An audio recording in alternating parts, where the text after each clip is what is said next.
안녕하세요. 이번 시간에는 CBC 보트 일반 혈액 검사에 대해서 알아보겠습니다. 사실 이만큼까지 영상을 찍었는데 모르고 종료 버튼을 누른 거예요. 근데 제가 영상 2개 붙이는 방법을 몰라가지고 다시 찍게 되었습니다. 그런데도 구독자분들이 16분이나 있어서 너무 좋아요. 그래서 컴플리트 블러드 카운트라고도 하고 EDTA 보틀이라고 부릅니다. 저는 병원에 처음에 근무를 할 때 EDTA 보틀이라고만 외웠어서 선배 선생님께서 CBC 보틀 가져오라고 할 때 굉장히 곤란했던 적이 있으니까 여러 가지 이름 같이 알아두시면 좋을 것 같고, 가장 짧은 보틀이 있어요. 보라색으로 생긴 보라색 보틀은 딱 한 개니까 그 보틀이라고 생각을 하시면 되겠습니다. 또 이 EDTA 보틀은 이제 그 안에 액체가 있어서 그 액체가 응고를 막아주기 때문에 이제 항응고제가 안에 발라져 있거든요. 그래서 피를 굳지 않게 해주고, 이제 체열을 하고 나서 보틀을 이제 위아래로 이제 흔들어줘서 잘 섞어주시면 되고, 이제 용도로는 이제 백혈구, 적혈구, 혈소판, 혈색소 같은 것들을 알아볼 수 있고, 또 이제 ABO나 AB 스크리닝 이런 테스트에도 사용을 하게 됩니다. 그래서 이 CBC 검사는, 일반 혈액 검사는 많은 질환을 이제 담당을 하기 때문에 대부분의 건강검진에서 사용된다는 것 함께 있습니다.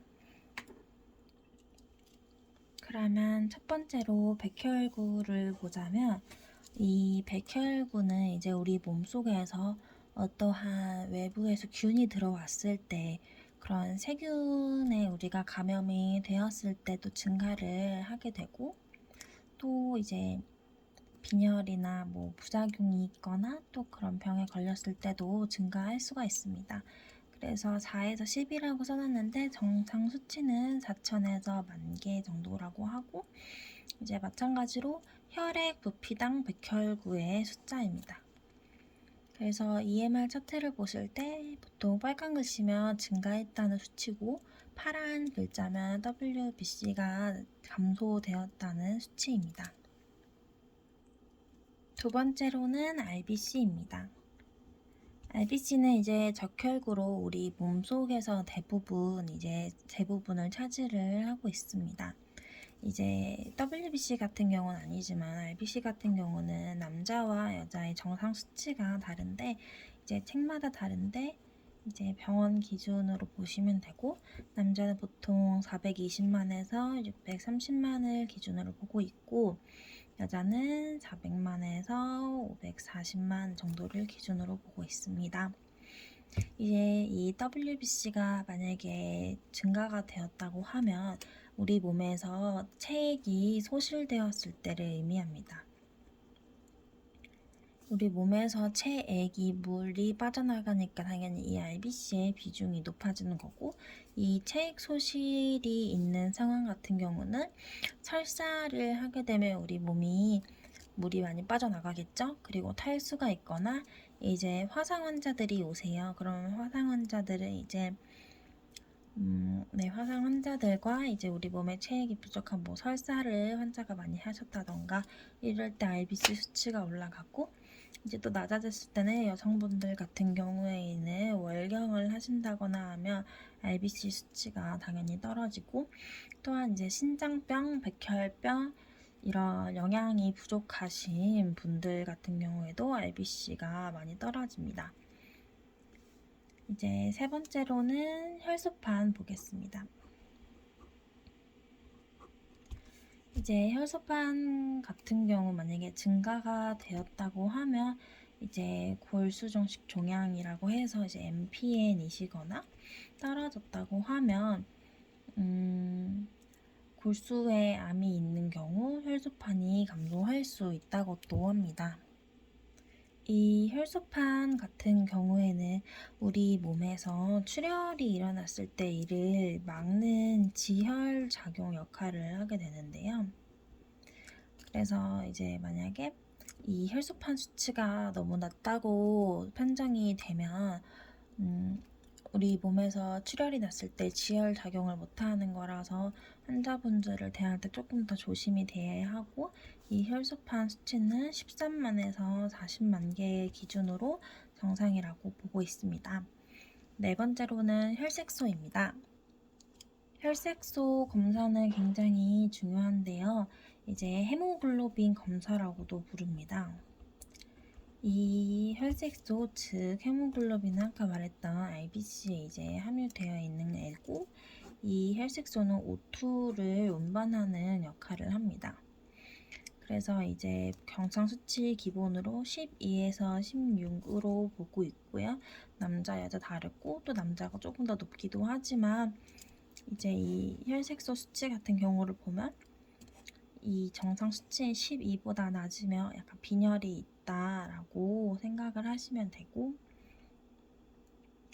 그리고 이제 미달시 방금 말했던 빈혈이나 아니면 뭐 생리가 양이 많거나 아니면 또 마찬가지로 또 영양이 부족한 상태라고 할 수 있고, 만약에 이 혈색소가 이제 많다고 하면 우리가 이제 COPD라고 하는 이제 만성 폐쇄성 폐질환이 있거나 아니면 이제 폐가 좀 폐섬유화가 돼서 좀 두꺼워지거나 아니면 탈수가 되는 그런 상황에서도 이 혈색소가 높아져 보일 수 있습니다.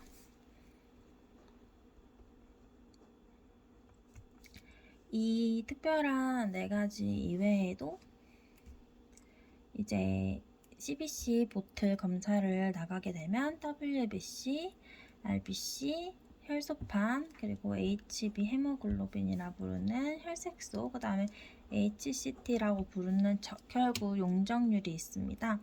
적혈구 용적률은 말 그대로 만약에 초과가 됐다고 하면 우리가 구토가 있거나 설사를 했을 때 적혈구 용적률이 올라가고요. 또 반대로 좀 낮아졌다고 하면 이제 출혈이 있거나 간경화, 암, 임신 시 이런 미달 기준을 그렇게 보고 있고, 그 다음에 MCB라고 하는 평균 적혈구 용적이 있습니다. 말 그대로 얼마나 적혈구가 용적을 차지하냐라고 보고 있고, 이제 많은 초과가 되었다고 하면 이제 재생불량성 빈혈 같은 것도 있고, 낮아졌다고 하면 이제 찰결핍성 빈혈이나 그런 만성 질환 빈혈이 있습니다. MPB는 MCB와 마찬가지로 이제 중간에 P만 바뀌어서 평균 혈소판 용적입니다. 그 다음에 MCH라고 부르는 평균 적혈구 혈색소량이 있습니다. 얘는 이제 적혈구 하나에 얼마나 혈색소가 이제 퍼져 있냐를 보게 되는 거고, MCHC 평균 적혈구 헤모글로빈 농도, 마찬가지로 적혈구 안에 혈색소가 얼마나 녹아들어 있냐를 보게 되고, RDW라고 하는 적혈구가 이제 얼마나 크게 있는지 그런 감별에 활용되는 친구고, PDW라고 하면 이제 혈소판 입자 분포폭, 마지막으로 PCT 하면 이제 전체 혈액에서 얼마나 혈소판이 차지하는 비율이 큰지를 알아보는 검사입니다. 이제 이것들의 정상 수치는, 먼저 적혈구 용적률부터 보자면 이제 얘도 남자랑 여자랑 조금 다른데, 이제 남자는 보통 39에서 51을 기준으로, 여자는 33에서 45를 기준으로 보고, 평균 적혈구 용적 MCB는 남자는 82에서 102, 여자도 똑같이 82에서 102를 봅니다. 얘는 이제 병원마다 또 학교마다 쓰이는 기준이 다르기 때문에 각 어디서 쓰이는지는 기준치를 확인하면 되고, 저는 제가 쓰는 기준치를 적어 놓을게요. 얘도 8.6에서 12점. 평균 적혈구 혈색소량은 25에서 33. 평균 적혈구 혈색소 농도. RDW 적혈구 크기 분포폭, PDW 혈소판 분포폭, PCT 혈소판 용적 백분율.